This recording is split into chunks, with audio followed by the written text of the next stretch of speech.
to tonight's episode of Quarantine Stream. As you know, during the lockdown and quarantine time, we are giving you a daily live stream with a special guest every night. Tonight, we have a very, very special guest with us. Before we introduce her, just want to say massive apologies for today. I didn't have my daily video at 5:45 as usual because I had to move homes. I know we're not supposed to be moving during the lockdown, but I signed the contract and everything. I would have been homeless otherwise. So that had to happen. But in terms of what we have, obviously we have this quarantine stream, live stream for you guys. This is all thanks to all the members of our YouTube club and membership club. It's all thanks to you guys that we're able to actually provide you with more content and everything. So thank you. Tomorrow we're going to have a special guest as well. We're going to have Emma Webb, the director at Civitas, the think tank. She's going to be joining us. She's actually even more conservative than I am. So we'll talk about that. But today we have with us Emily Hewertson, the conservative activist, but also the campaign manager of the British Conservation Alliance. So this is the right-wing approach to environment and climate change. So let's go to Emily and welcome her. Hi, Emily. How are you? Hi, I'm good, thank you. I mean, boredom has struck today, I must say, but got this live stream to keep me entertained, as I do every night. Yeah, how are you handling this whole lockdown stuff? Are you bored yet? Yeah, I have to say boredom is hitting, but a nice gin and tonic each night is keeping me through. A few family games here and there, Yeah. but it does get a bit tedious, I can't lie. What about you? It's all right. As I said, I just moved houses today, and at least I kept myself busy. And I have obviously the YouTube stuff going on, which is really good. But otherwise, yeah, it's getting to my head. I think the problem with this is that I thought with the lockdown, all the pubs closing, we're going to have less to drink because we're not going to pubs. But actually, I'm ending up like drinking more every day. So, cheers. I know. Me too. I'll be on the gin and tonics later. Don't you worry. Yeah, absolutely. So we have you today, obviously, as the campaign manager for the British Conservation Alliance, which is obviously it's kind of in terms of environment, but it's the right-wing approach, the more free market approach towards environment. So let's before we get into that, today was a special day. We had the Labour leadership election. The voting is just closed, and so do you want to talk about that? What's happening Finally. with that? Yeah, absolutely. So it does seem like it has gone on forever. I mean, it seems it's gone even longer than March. This month seems to have dragged, but the only thing that's dragged a bit more is the Labour leadership contest. So obviously, I'm thinking that Keir Starmer is going to win. He has always been the favourite, and I can't really see that changing. But what I do find more interesting is who will come second or third. Because obviously, if Rebecca Long-Bailey comes third, which would be brilliant, it really does show the end to Corbynism. I kind of get that in terms of the labels. She's a typical Corbynist candidate. On the other hand, my issue is that even Keir Starmer, who wants to come across as slightly more moderate, he didn't denounce the Corbyn policies. He said, he's still in favour of the policies. He just wants a different tone of language. That's my problem with him. Absolutely, but I do think that was somewhat tactical because obviously he has to, try and appeal to as much of the Labour membership as possible, and a large chunk of that are obviously, the big Corbynites, the proper Marxist lefties, the scary, these are scary people. So he has to kind of, get a balance because obviously he does want to be kind of progressive in terms of from Corbyn, and he wants to, realistically, I think he would want to move Labour towards the centre, but just while the leadership contest goes on, he's just trying to appeal to as many people as possible. So obviously he can go and win it and then kind of enact what he wants to do. Yeah, and I mean, I don't understand I don't know what's going to happen. I think Keir Starmer is going to win. That's my feeling. At the same time, he is boring. He's very boring. Also, we're getting some comments in the comment section that your audio is a bit, I don't know, I think it's quiet or... So I don't know if you want to. Oh gosh, I'm never quiet. Gosh, that's a bit scary. Apparently, it's quite. Talk more into there's a bit of a lag, so I apologise if there's some issues. It's technical issues, guys. I'm really sorry. But in terms of what's happening, right? If it gets worse, we might have to actually call Emily again. So in the next couple of minutes, if there's still problems, just let us know. But in terms of even Lisa Nandy, who was even more moderate, she's not really though. She's Right. in favour of abolishing the monarchy and still nationalising everything that she can see. Like, what's happening there? I know. Lisa Nandy's an interesting one because out of all the candidates, I think she'd probably be the one that I would favour in terms of getting a more respectable opposition. But I really do think out of all of Labour's MP cohort, are these three the best that we have to offer? I would love to see someone like Dan Jarvis, who's a moderate kind of very charismatic guy. I mean, you were just saying about how boring Keir Starmer is. Honestly, when I hear him speak, I just want to fall asleep. He is so boring, and there's no inspiration there. You know, you literally listen to him, and it's just awful. Especially when you compare him to people like the big characters like Boris. I just don't think there's a big threat there for the next general election in terms of threatening the Conservative Party. I think we've got it in the bag, and realistically, Labour do want to be going towards the more moderate people with values that people actually care about. And obviously, we saw with Lisa Nandy, she was very, very off about a lot of trans versus women rights issues, such as not really answering whether she thinks transgender people should be allowed to compete in all female sports. So I don't really think any of them are really hitting the nail on the head and will threaten the Conservatives. Yeah. Do you think the biggest risk to Labour leadership going forward, whoever is going to be the next leader, to the country as an opposition party, is it going to be kind of your typical socialist policies economically or whatever, or is it going to be, as you said, Lisa Nandy, when it comes to cultural Marxism? And which one's a bigger threat? I know economically is a big threat, but also do you think we still have a problem with cultural Marxism, especially at universities and in general? Yeah, absolutely. I think women's rights have become quite under threat at the moment, really, because if you have things like sort of changing rooms, for example, for women, and a lot of Labour MPs are arguing that transgender women should be allowed in these changing rooms and are threatening women-only spaces. And the problem is, within the Labour Party capacity, you can't have these debates without being called a TERF. And they're not constructive at all. And so I do think there's a big threat culturally from cultural Marxism, and I think that's something that needs to be tackled because it's just not representative of the general population or what the general population really care about. Okay, that's fair. I was going to say we're going to take some questions from the comment section. We have some questions from our members. Obviously, if you're a member, you get a priority in terms of asking questions, but we will definitely go to everybody else as well, so don't worry. We have some questions. We have one from Harry Johnson. How drastic do Labour's new policies have to be to win back the northern vote? I think that means, do they have to go completely socialist or just a bit populist, kind of like Boris Johnson, or how do they win them back?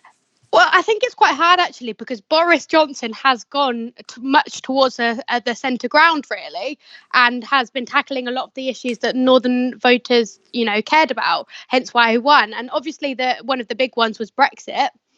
But obviously, in 5 years' time, Brexit won't be as big of an issue, hopefully anyway, as it is now. So I do think that because Corbyn took Labour so drastically towards the left, the next Labour leader definitely needs to try and get back the kind of moderate ground that they once possessed, if they want any chance. And they need to focus on what people actually care about, the issues that affect people day to day. And I think that's something that they've really failed to kind of focus on. Yeah, well, that reminds me. I mean, you mentioned the recent past with Corbyn's leadership. This is why the next question from Taj Swanson is, what will Corbyn's legacy be? How will he be remembered? Well, it's very interesting because on Twitter, if you look at a classic, Corbynista's Twitter page, they think this man's going to go down in history as a legend. It's absolutely laughable. And everyone uses the old excuse of, oh, Jeremy Corbyn lost Conservatives a majority. No, Theresa May lost the Conservatives their majority. Let's make that crystal clear. And I think Jeremy Corbyn will be remembered for being a failure and show that kind of extreme leftist policies have no place in the 21st century. Yeah, it was interesting. I think because people thought that, he's going with your classic left-wing policies. Actually, I mean, semi-left-wing policies, they're sort of things that even kind of Boris Johnson did in the recent election. Because people like Right, yeah. a bit of, obviously, the state to be involved. Even though people say we like freedom, at the end of the day, people want the state to provide certain things. Of course. I think he kind of didn't realise that, one, he went too far. Two, the problem was he didn't understand how... it's not just the language. People are not stupid. You could say, I'm going to nationalise something. Exactly. And or whatever, but eventually people are going to be like, okay, this is a bit radical. How are you going to pay for it? So I think Corbyn's legacy is, as you said, I mean, I'm not just going to say Corbyn's legacy is actually Brexit now being implemented, having a stonking majority for the Tories. That's obvious. But at the end, I think his legacy is going to be the Labour Party will reform itself. It's not going to last forever. It might take another leadership election. I think Labour will come back. I think he's created a kind of cycle for Labour to kind of rewash and come back. So I don't know if that's what you think as well. Yeah, no, I completely agree. I think one of Corbyn's biggest problems is people just didn't believe him. They knew that, and I think this is something the Conservatives did really well at getting across. They just knew what he was saying was just not realistic, especially in the timeframes he was sort of proposing, and without the money to back it up, people were really realizing that you can't vote for a government just because they're saying all the right things, because if they don't have the money or the capacity to fund them, it's just a pointless exercise. Yeah, so it's a wasted vote. It's a wasted vote. Well, it is. Yeah. We have another last question from our members. Is Alana Hart. She says, is Corbyn one of the worst leaders of the opposition this country has ever seen? Not the worst, one of the worst. One of the worst. Well, Alana, I have to say, I think the numbers speak for themselves. The sort of majority that the Conservatives got versus what people were predicting, I think is partly a reflection on just how bad Jeremy Corbyn is. I mean, I'm trying to think of a worse leader. I mean, can you think of another one? I mean, Michael Foot was a bad leader. Yeah, oh gosh, yeah. But he actually still did better than Corbyn. Yeah, I know. That's when it's really bad times. But I just there's very few things that, when I look at a Labour MP, there's often things that I can compliment or I think that they did really well. But when it comes to Corbyn, I actually find it very hard. The only one I can think of is at least he got more young people interested in politics. But even then, I'm not so sure. Yes, a lot of really those good point. We are going to talk about young people in politics in general at the end. But actually, that's a very good point, because I don't give full credit to Corbyn, and because we're all talking about 2017 election and young people coming out. Actually, this was a wave that started slightly before that with the Brexit referendum. A lot of young people, I know they were more on the Remain side, but the whole topic brought young people out. They became interested because of the Brexit, especially because Vote Leave won. And so they were already interested. They were looking for a home. Corbyn in 2017 provided that home. And young people came out. They went to Glastonbury. They had their, they started hugging trees and with their avocados. I always say avocados, so I think it's it is always the avocado. You can't give full credit to Corbyn. That's my view. Yeah, I think it's interesting. I think Corbyn did kind of try and pander too much to the left of the party, and a lot of the left of the party were younger people, and with things like tuition fees and also this radical Green New Deal, which was just completely unrealistic, that really got young people on board. But I think even then, by the end of it, a lot of young people were looking at these policies and thinking, are these realistic? Probably not. They're not stupid. No, you're right. I think, I mean, we're going to go to the actual comment section to get some questions live. And Matt says something interesting. He's asking about how would Corbyn have coped with the current crisis? Because we were talking about his policies and his campaigns, but actually, as a leader, how on earth was he going to be able to actually sort this out? Well, I'm very glad that we've got Boris at the helm, I must say, because I think he's quite strong. And, he is a one nation Conservative. And I think we are at a situation, it's one of those times where we do need one nation conservatism, whatever your opinion is. And I think... See, I disagree with you here, but I get your point. I cannot stand one nation, but yeah. I mean, Yeah. I think obviously perhaps a bit overboard in some people's opinion, but I think Rishi Sunak has massively helped, because I remember after he was involved in one of the press conference, next PM was trending and everyone was saying Rishi Sunak just screams PM. And it was a lot of people were worried that Boris Johnson, this wasn't his brand of politics, but actually I think he's been pretty good. And I always judge it from my mum, because she's a bit of a swing voter, she can go either way, and she thinks Boris has done a bloody good job. And I think that's generally the opinion. The only thing is the police separately, I think, have been very inconsistent over the country, and I feel like that needs a bit more leadership. But yeah, I think Jeremy Corbyn would have been a lot more weak, and I always feel like he's a bit of a scaredy cat, and I just I think he's kind of weak. Yeah. He came across as he has conviction, but he's weak, and I've been surprised. On the one hand, I give some credit to Boris and his cabinet, and even as a leader, he's come across, at least he's come across more kind of stronger than we thought. In terms of the actual Tory party, Tory government, obviously I'm more from the radical side. So for me, this one nation sort of type of government is a bit too much, because and I know that it works in terms of they win elections and the country is more stable. I get that, but ideally speaking, I don't want this kind of situation where I don't want to support corporatism or crony capitalism. And I agree. I'm always against anything big when it comes to being elitist, whether it's big government or big corporations or anything like that, or big media. But I get your point that at this point that's what people voted for, whether they like it or not. That's what people voted for. Exactly, and I have my own reservations. I do think the spending has gone too far. We are the Conservative Party. Bring back Karl Marx. And I think we are losing that. Gosh, stop. And I do think it's gone a bit too far, but I think for this election we did need a more one nation stance to counter Corbyn in many ways. Yeah, I get electorally. I mean, in terms of the election, that electorally, let's move on to the next topic, because you are now the campaign manager for the British Conservation Alliance. So for people who don't know, it's about the environment. But every time people, especially from people like us on the right, when we hear about that, we're like, "Ooh, are you going to start hugging trees and saying Greta Thunberg is the best person?" So what is the British Conservation Alliance, and what's the message? What's the agenda? I mean, you're absolutely right. I'm sure everyone's groaning right now, and I think the reason people are groaning is because the left have, dominated the conversation on climate change for so long. And again, it's not realistic, and they're very OTT and very radical and revolutionary about it.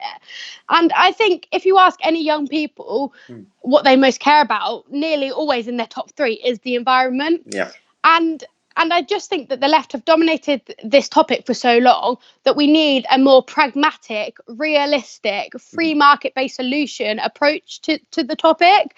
And I think that's something that there's kind of been lacking, because when you look at Extinction Rebellion, they are absolutely hysterical with their claims. They don't follow the science, and neither does Greta Thunberg. And I think it is very important to include science in this debate and get solutions that won't have catastrophic effects on the economy.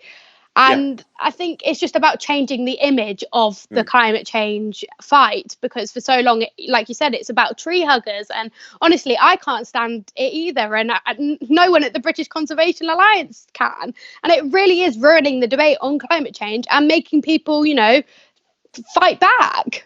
Yeah, I think my view is, when it comes to the environment, there's two sides to focus on. One is the whole, do you really think the world's going to end in 10 years or 20 years?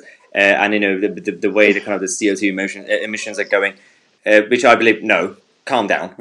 Second thing is, we can still be pro-environment in terms of, we all want better, kind of cleaner water, cleaner air, and obviously green spaces. That's a whole different topic. And even when it comes to the actual kind of climate change as a concept, this is, I guess, what you're trying to do, is that I always say, if anyone actually cares whether it's right or wrong, just the best solution is trust innovation, science, and the market. If you want them to kind of, because they come up with new solutions, that solar panels, didn't come from a government. It came from someone who came up with the idea and sold it to the Exactly. market. No, I absolutely agree with that, really. I just think that the climate change debate has been ruined in many ways by this extreme leftist kind of approach. And you have to remember that originally the roots of environmentalism were very much conservative. It's about conserving the environment for future generations, being custodians of our environment, so future generations can enjoy it in the same ways that we did. It's all about sustainability instead of being radical or revolutionary. Also, I must plug, they are bringing out a new book soon, so it's called The Green Market Revolution, so make sure you buy it, and then you can hear about all of the great market-based solutions. Cheeky little plug Absolutely. there. Definitely, guys, do that. And my issue is, when it comes to this topic, that I believe there's a group of people with a certain agenda, and we call them watermelons. They're green on the inside, but green on the outside, red on the inside. It's basically Marxism through the back door. They want to kind of, they don't really care about the environment. Actually, they use it as a tool to destroy ordinary people's lives to help kind of their own agenda and the elitist corporates and whatever they have. And I think my problem is they don't realize, the people on the left who also say they care about ordinary people, but these sort of policies will destroy ordinary people's lives because they cost on their lives. I completely agree, and I think that's the point. It's about, in very, very many ways, choice. And I agree what you're saying about the watermelon. It's a very sort of anti-capitalist coup, really. Yeah. Where they're trying to use environmentalism as an excuse to overthrow the ideas of capitalism. When realistically, capitalism is the way and is the solution to the environment. It's the exact opposite. And you're right. If we go for this radical approach, at the end of the day, it's going to be the poorest in society that are the most impacted. Yeah. And the claims they are making are actually reversed. Well, two issues I had with this is that, and you're right, because during the Tory leadership elections, we had a couple of candidates that came out and declared a climate emergency. And also before that, the previous cabinet, when Gove was Environment Secretary, they met with Greta Thunberg. And Greta, I believe, she's been taken advantage of by certain people. And that's one issue. But she's also growing up. So at the same time, climate emergency? Are you kidding me with that? So that's my biggest issue. I want to take some questions from the members, actually, if you allow. We have from the actual members, Andy Williams says, well, yeah, it's actually about Greta. Is Greta Thunberg a hero of the 21st century? Well, I think just going off what you just said, I think she is being exploited by these extreme climate activists. I mean, this is a young girl who suffers with Asperger's, and we've seen her do speeches where she's actually broken down because the pressure is just so much. She's being hailed as this hero when actually I see the heroes of climate change as the scientists that actually have the facts and work on those facts to think of realistic long-term pro-capitalist solutions. Because at the end of the day, who would you rather listen to? I'm not sure if she's 17, she's 16. I don't know. She's a teenager. No, she's been 16 for the past 3 years. I don't think she's still 16. Yeah, I know. I think she's about 18 now. She's 16. Okay. Yeah. However old she is, would you rather listen to her or a scientist? I know who I'm backing, and I think hailing her as your environmentalist hero is very, very naive. Yeah, we do have another question actually from Lucy Davis. This is actually interesting. Has the current kind of health crisis and health emergency strengthened or weakened the case for heightening measures when it comes to climate change? Okay, that's an interesting question, because during this crisis, we've seen a lot of environmentalist groups comment on how staying indoors and kind of forcing isolation on people has helped with the environment. But at the end of the day, which in many ways I think is quite cynical, because people are dying and that should be our number one priority. So I think times like this, environmentalism is always important, of course, but at times like this we shouldn't really be thinking more about the environment than people's lives at the end of the day. So I think it just shows that capitalism does work, and we need to keep capitalism, because at the end of the day, that's keeping our product flow and making sure that a supermarket stays stocked up. And that is why capitalism is so important. So I'd say it definitely strengthens the argument for pro-capitalism, environmentalism, rather than kind of a socialist policy. Because if Corbyn's policies had been enacted long term, I actually do worry about, what life would be like and whether we'd actually have stocked up supermarkets. I mean, extreme Corbynism, more Marxism, but so I think it definitely does help the argument for pro-capitalism solutions. No, absolutely, I fully agree with you. Just want to say a massive welcome to a new member who just joined our YouTube club. Really hope I pronounced it right. Lucia Bossman. Welcome as a new member. You made the right decision. So I'm going to see if there's any question about on this topic before we move on to the next subject. Yeah. There's a few there's a lot of questions about obviously Greta Thunberg, which we kind of discussed. I don't want to talk too much about that because of we've already covered that. She's been taken advantage of, and we've also seen some stuff from her parents and her dad saying they're not really happy about certain people using her. So I'm not going to focus too much on that at this point. We know exactly what's been happening. But we have one from... so Victoria says, we can make a difference to pollution. And actually that reminds me, because when it comes to clean air and clean water, I think that should be always a priority, and also preserving green space in general. Yeah. Is there a way for us to, as people on the right, to do that without coming across as left-wing climate nutter, watermelon? Well, I think the left have made that very hard for us, and that is one battle that I'm really trying to fight. I'm trying to change the image of climate change activism, because if you go to a sort of a march for climate change or whatever, what you will always see is anti-Tory posters or anti-Boris posters, and I think that that image needs to change. That the majority of Conservatives do recognise and care about climate change. They just think the best way and the most sustainable long-term solution is pro-market solutions. Yeah, and there's a couple of people actually. You're right, because a couple of people in the comment section mentioned when it comes to using the language. There should be a difference between environment and being pro-environment and the whole climate change emergency. There's two different issues, and we could let's not complicate things. Some of the language that the left use, I think, is just hysterical, and it really switches people off because they know that it is they're just being so OTT about it. We need a frank and honest conversation without all of these terms such as emergency being thrown about. Yeah, basically. No climate emergency, everybody. Calm down. So you're also at university right now in London.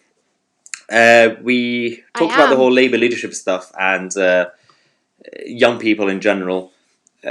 Firstly, have you had anyone? Do you have any left-wing friends at uni who kind of talk to you about if they're going to vote for Keir Starmer or Rebecca Long-Bailey? What's your perception at university? Firstly, I'm no longer in London as it stands because thanks to China, coronavirus. China lied, people died. So I headed off back to Northamptonshire. I do have a whole range of friends on all different issues, but I don't actually have any friends that are Labour members, just because I think young people are quite they want the kind of freedom to move about, and they're still learning about who they support. I'd say a lot of my friends aren't actually that politically active. So, for example, a lot of them didn't vote in the recent general election, but they have a lot of range of opinions, and obviously a lot of them don't fit into one specific party, so they kind of generally vote for the party that most fits. But I have to say, one of the first weeks on uni, which I find so funny, I had some people that I'm now friends with come up to me and they said, "Oh, I thought you were such an idiot online, but you're actually really nice." And I think that just shows how perception online can be so different. And that applies to politics as well. For example, the tweets during the general election that were getting thousands and thousands of retweets and likes were the ones about the Tories, that they're going to sell the NHS. And it just shows how Twitter has become such an echo chamber, and that's something that really needs to change, because, there are young people that are out there but that are conservative, but they're just too scared to say. I get thousands of DMs saying I'm conservative, but I'm just too scared to come out to my friends. And it's actually really sad that we've created that culture. We're meant to be a tolerant, liberal society. Yeah, I mean, when it comes to young people, whether it's just students or young people in general, and I used to be young. I was the future once. It says that, generally speaking, people tend to be anti-establishment. And by establishment, we're not just talking about the government. We're just talking about the concept of establishment or the norm. And we've had in the past, when you had the Soviet and towards the end, the Eastern Bloc, the young people were basically pro-capitalist, and that was the left for those places. And it also happened in Spain the last few years, well, a while ago, recently, where when the socialist government went crazy and there was a massive movement of young people being pro-capitalist. I think young people in general will just go against what's happening in the country in general, what the establishment is. Because we always talk, and I really want to ask this question, that is there a way to make capitalism cool for young people? Well, I think capitalism is cool, and yeah, but you're a nerd. They don't. I think one of the biggest problems is they don't realise how much of their lifestyle is influenced by capitalism, and if we abolish capitalism, how much their lifestyle would change. I think one of the big problems is a lot of the people that are now. So I'm part of Generation Z, as they call it. Don't really like the labels, but we'll go with it. And we are being taught by what was the generation of millennials, and we all know what millennials are like. So I think that's the problem. It kind of relays it onto the next. The one thing I would say is, have you heard of the app TikTok? Yeah, I did one video on it. I'm not proud, but good. I like it. I like it. But what I've noticed on TikTok is there seems to be a backlash by my generation against these kind of millennial liberal, political correct, liberal kind of. Yeah, exactly. There seems to be a fight back against political correctness. For example, some of the videos that are really popular are the ones that are very frank and say there are only two genders.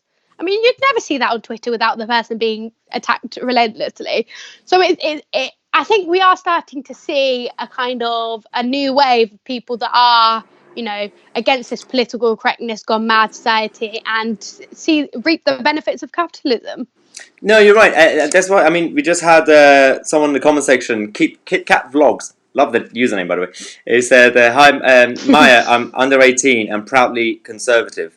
And all my lefty friends know about. I mean, this is interesting because I have seen definitely over the last 10 years, but over the last, especially 5 years, just before Brexit, or since Brexit, there's been a kind of counterculture when it comes to young people on the right, coming out and say, oh, now, kind of like yourself, actually, we are going to be proudly conservative. Because in the past, young people were conservative, being quiet. I think what we talked about earlier in terms of, generally young people want to be cool and anti-establishment. At the same time, when the left goes too far, political correctness and craziness, exactly, it's going to create a counter right-wing young people. And yeah, I completely agree. And I think one of the problems for so long has been that young conservatives are, these pigeon shooting loving, port loving. Nothing wrong with any of those two, activities. I don't mind a bit of port from time to time myself. But, there's a certain stereotype that comes with being a young conservative. And that stereotype is seen as seen as inherently uncool. And I think it's so important that, normal people that you'd be friends with, you'd go down the pub with, are coming out and saying I am conservative, and that's fine. And it's fine that if you're a lefty, but I am conservative and I'm proud of that, and I think it's cool. No, I agree. It depends. It's really interesting because in this country, when we say conservative, it means something else, but in America, it means something else. Because I see myself more right wing than that. I'm more of a libertarian, kind of leaning conservative. And by the way, thank you for your donation, Austin. And ask a question about Maya. Is deconstruction on the way? What do you think? Is social deconstruction on the way? Or, it depends what he means in kind of in general, but Yeah, I guess it does kind of mean what he means in general. But I'd say potentially. I don't I know. think there will What are be your thoughts? It's a we've tricky already seen one. some changes, and it's not just on a societal Yeah. level, cultural and societal. And I think Mm. it's always a cycle. We went through the 70s and 80s when it was cool to just be a hippie and whatever, and Yeah. then towards the late 80s, the new money kind Yeah. of capitalist young people came out, and then Mm. they created the Chelsea Boys, and but now you have the kind of again kind of like Greta type Glastonbury going people. Um, they're going too far, and eventually we're going to go back to being Yeah. normal for a while. I don't know. You're you're right. It is somewhat as a cycle. As you were saying earlier, it's kind of the young people tend to rebel against what the kind of older generations are saying, or the establishment, and that does lead to a cycle. But I think one thing that's always present in that cycle is it always comes back to capitalism Yeah. is the right way forward. It is the way that we can keep the most people out of poverty, Yeah. and it's the way to maintain the best lifestyle. So I think it always comes back down to the core that capitalism is the answer. Yeah. Okay. That reminds me. We do have one question another from our members. Jonathan Michaels says, "What more can the Conservative Party do to incentivize more young people to vote for them?" I have a feeling we might kind of disagree on this. I might be wrong, but what's your view? Is there a way for the Conservative Yeah. Party to incentivize? Well, I think, as I was saying before, it's important that young conservatives themselves come out and speak. But in terms of what the party can do, I think one of the things is what we were touching on earlier. I think is showing that environmentalism without having the temptation to follow the left's lead. And I think talking about climate change and bringing it on the table in a sensible, conservative, pragmatic way will really help with that, because a lot of people that I know that care about the environment really didn't want to vote for Labour but couldn't vote for the Conservatives, so ended up voting for the Green Party, which is obviously they knew was a wasted vote in their constituency. So I think that's one way, and I think also the other problem that the Conservative Party have is they don't have a very good young Conservative association across the board. Obviously, that's due to certain circumstances, which we won't go into. There's no Um, excuse. Just because something happened in the no, past doesn't mean that they have to be complacent. Yeah. exactly. No, exactly. And I think that's the problem, because a lot of people message me like, how can I get involved? And I'm like, well, firstly, join your Young Conservative Association. And a lot of places don't have them, and then they're kind of Well, stuck. And I think the third thing is, which they have slightly done better at the recent general election, but is to improve their social media messaging, because yeah, of course. obviously the majority of people on social media are young people. This time round, it was much better, but they still had a few hiccups, such as the I suspect agree with UK. the social But media. I agree. I think the mm, Tories got lucky this time. They did get slightly more young people to vote for them compared to 2017 and before. And I think it goes back to what we were talking about, that there's a group of young people who are now rebelling against the left-wing political correct kind of snowflakey. My problem with the Conservative Party is on two different levels. One is, yeah, as you mentioned, the youth wing. We used to have a proper youth wing, Conservative Future, and they mm, had flaws. And obviously towards the end it collapsed. But for people who don't know, just Google it. But before that, it was always chaotic. But it created a competition of because we had elections and all that, and yes, massive egos, backstabbings. But it actually did prepare a lot of them to become MPs. A lot of them are now MPs. Whereas now we've created this patronizing, just a brand of young conservatives, wishy-washy, mm, like weird thing, and it doesn't really work. And you've had then other groups trying to like take over, mm, like militias, and that's one problem. The second problem I have is the policies. Until recently, the Tory Party, the only thing they mm, can do is, well, what can we put in the manifesto to get the young people build more houses, home ownership? Like, yeah, but you've been doing mm. that for the past few decades, a century. It hasn't I worked. agree. I You agree. cannot bribe. If you want to bribe young people, either go completely Labour, bribe them with free stuff, or do not patronise them. Well, the only thing I would say is I agree with the home, the building houses thing, because at the end of the day, it hasn't really materialised in many ways. A lot of young people still can't get on the housing ladder. But if we could find a way to make that happen, obviously there's a lot of debate how to solve the housing crisis. But I think one of the things that really brings young people into the Conservative Party is the idea of aspiration. the idea that you can own your own home, or the idea that you can start up your own business. And that is what's really exciting for young people.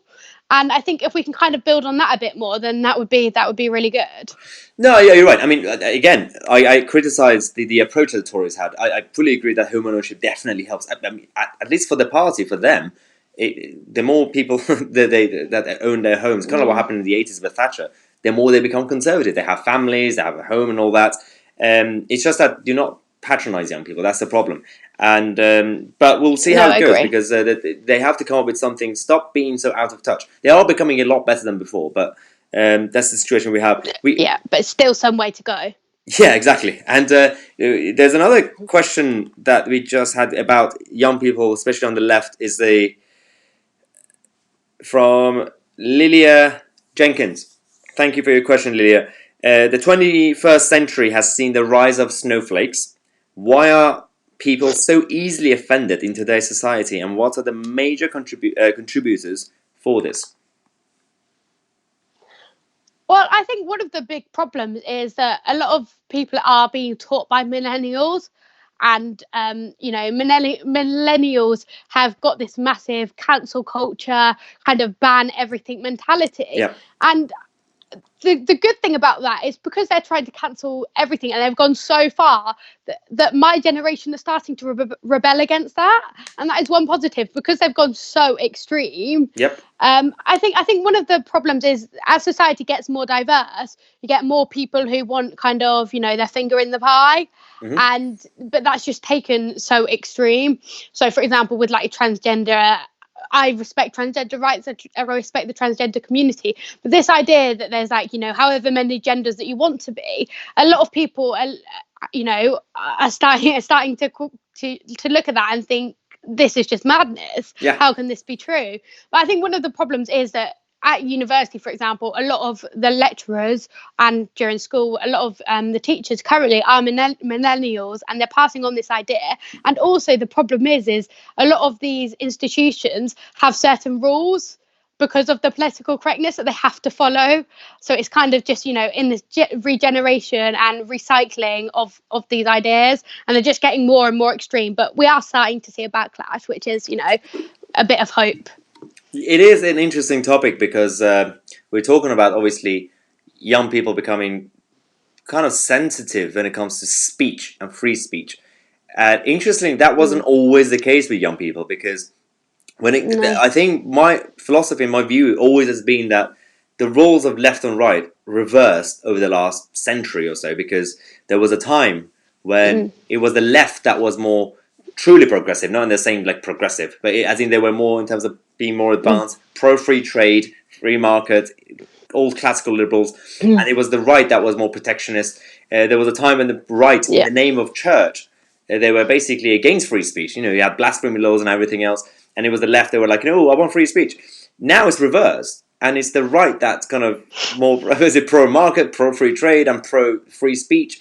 And I think my kind of theory is that both sides do it, by the way. It's a tribal thing. They react to each other. So in this case, the left sees, well, free speech is now being dominated by the right, and they're kind of being like, ooh, mean to me. They make really jokes. So I'm going to basically be against it. I don't know if I'm right or not. No, I agree. I think tribalism is kind of a natural instinct. And the problem is that the left will say, oh, I'm so tolerant, I'm a liberal, but they're only liberal so much and tolerant so much until you say something that they disagree with, and then you'll instantly get called a fascist or whatever. And I think it's really important. I mean, recently I think Toby Young set up the Free Speech Union, and it's actually sad that in the 21st century, where we're meant to be as progressive as it gets, we're having to, introduce this just to protect the basic right of free speech. And I think the other problem is I'm not really a fan of these hate speeches, and now more and more things are being incorporated into that, such as veganism. And that is a massive problem, because if veganism is now incorporated, what's next? No, you're right. We have another question from our new member, Lucia Bossman. How can we convince young people that a future in the UK is better with independence? I'm guessing that's about... Is that about Brexit? Maybe, I think so, yeah. I'm assuming that's what it is, yeah. I mean, future for young people should be better Well, with Brexit rather than Remain. yeah. Well, I think one of the main arguments is that although I think it was about 30% voted to leave between the ages of 18 to 23, and obviously that's only one third. We are lacking support in that sense. But I think one of the biggest arguments is the argument of democracy. At the end of the day, young people want to grow up in a liberal, fair democracy where votes are respected. And I think if we were to go against that, we'd be going against one of the principles of British Yeah. values, which is democracy.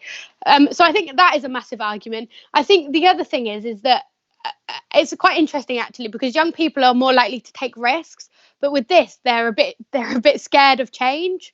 Yeah, ironically. And I think once they see what life is like out of the EU, they'll realise that it's not as bad as they think.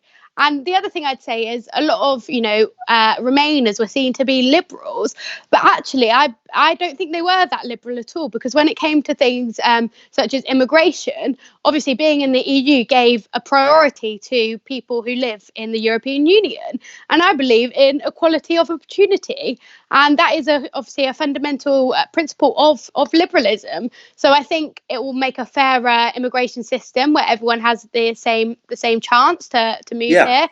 And I think for too long we've been shackled to the EU, and it's time to break free and be on our own. And I think it might just take some time of adjustment for young people to realise. But as soon as we start reaping the benefits, which will come, Yeah. then we'll all be laughing, really. Well, it's because I genuinely believe that the propaganda. This is why the left are always good at this. And the Remain campaign. I know we had a lot of people on the right, technically speaking, behind the Remain campaign, but the people running the agenda, whether it's the media or the campaign itself, were probably on the left and or the liberal left, not socialist left, but liberal left.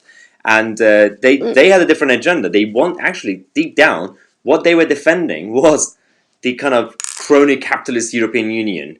Not really a left wing thing. It was just corporatist.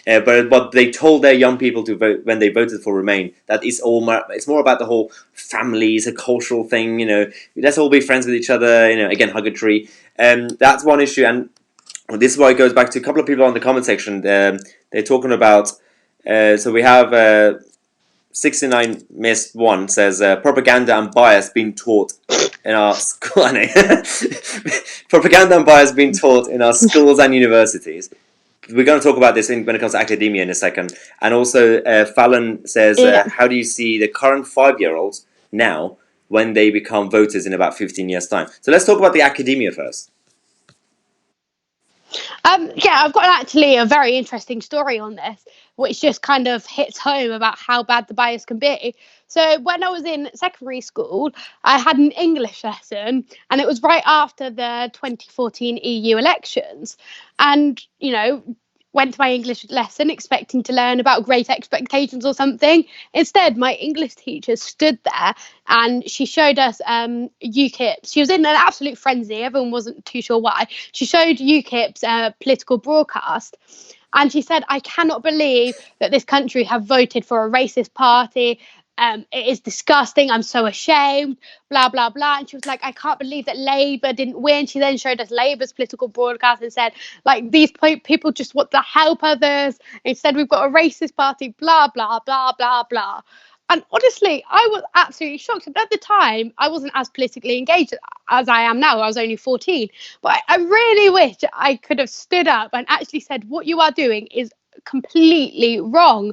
I mean, it shouldn't even be allowed, and I'm sure that incident isn't allowed. But the problem is when you get to university, you have more subtle instances of that. For example, I had a lecturer that compared Trump supporters to Brexit supporters, and although some Brexiteers also support Trump, which is fine, like me really, the problem is that that's just not accurate, because there's a lot of left wing, so almost potentially even Bernie Sanders supporters who voted for Brexit, and it's just like subtle. It's very subtle. And the problem is, if you're not as politically engaged as me, you could easily just be convinced it is the truth, it is objective, when that's just not the case. No, that's actually a quite interesting story, and I've seen it before as well. And you're right.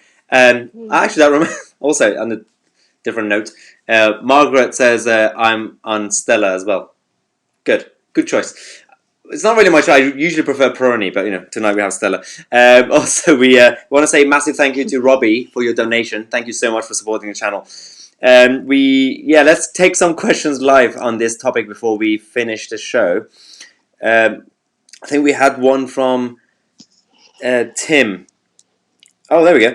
Oh, your team just asked, Maya, are you extending the live chat to an hour now? I think, well, we start at 7 o'clock and we just go until you guys get bored, basically, until we give you guys a headache. So sometimes it could be 45 minutes, sometimes it could be an hour. It's kind of like John Berker with Prime Minister's questions, you just keep going. But have you been enjoying this evening, Emily? Sorry? Have you been enjoying this evening's show? I have. It's definitely, bringing a bit more fun, a bit more spice to my boring quarantine session. So, yeah. Yeah, are you doing anything, like, while you're doing this? Are you doing anything remote at home, or...? Not really. That's the problem. So all of my university exams have pretty much been cancelled, apart from a few. But now they're now open book, so I don't really know why they don't just cancel them altogether. I'm in first year, so yeah, I don't even need to revise really now. So it's kind of annoying. I don't feel like I have purpose. But one thing I am doing is I've volunteered as to be in the NHS, as a response volunteer, and I've got my training next week. So I'm actually really excited for that, because obviously, whilst helping people, it gives me some purpose. No, well, that's a good choice. Actually, that reminds me, in about 9 minutes, we're gonna have the clap for carers. That I prefer to call it clap for carers rather than clap for the NHS. I do not want to clap for the NHS. I want to clap for the actual staff, the nurses and doctors. So that's going to happen. Good clarification there. Privatise. Anyway, so thank you so much for coming on the show again, and hopefully we'll have you again. Thank you for having me. Sometime soon. Yeah, and also when you're back in London, then we're going to have a drink as usual. Any last few words? I'm sure we'll do another Periscope. I'm sure we'll do a nice Periscope next time we're in London. A drunken Periscope. No, another one. Actually, we just got another donation before we finish. Mr. Artistic Sound, thank you for your donation and your support. I want to say massive thank you again to Emily. Just as a reminder, we are doing these live streams that we call Quarantine Stream. The live stream during the quarantine time every day, because we have nothing else to do, and we want to obviously entertain you guys and actually give you more stuff to watch, because if you watch the BBC or Sky News, it's boring. So tomorrow, we have guests obviously lined up for the next few days. We have Tom Harwood coming up, and we have a couple of big names. We have a senior Tory politician, I can't really say who, but it's going to be a good surprise. But tomorrow we have Emma Webb. She's the director of the Integration, Democracy and Extremism at Civitas, the think tank. She's a good conservative, and obviously we're going to have her as a guest. But Emily, again, thank you so much. Where can people actually find you on Twitter? What's your Twitter handle? So my Twitter's at Emily Hewertson. It's just my name, and also I'm starting a YouTube soon, so make sure you subscribe to that when you see it. But don't worry, I'm not coming for you. Yeah, I mean, on the one hand, I want to say, guys, obviously subscribe to Emily's new YouTube channel. On the other hand, I don't want competition, but free market, whatever. No, yeah, free markets. No, but definitely, we put Emily's king of conservative Twitter YouTube handle just there on the screen, so make sure you follow her. This is the girl that obviously is a social media influencer, but on Twitter. She's big on Twitter. I'm big in Japan, but she's big on Twitter. But thanks again for coming, and hopefully we'll see you soon. Yeah. Thank you. Yeah, thank you. Thank you, and thank you so much, guys. I will see you guys tomorrow on daily video at 5:45 p.m. and 7 o'clock with our live stream. And I want to say massive thank you to our members again of our YouTube club, because all this is because of you guys, and your support really helped, especially during this lockdown. And from tomorrow, we're going to give you guys a shout out as well. If you want to join the club and become a member, you'll get more things out of this channel. Just check out the link in the description, or you can find the join button next to the subscribe button on my channel, or just go on your browser, type in youtube.com/mytousi/join. Thank you again for watching. I will see you guys tomorrow with a new video.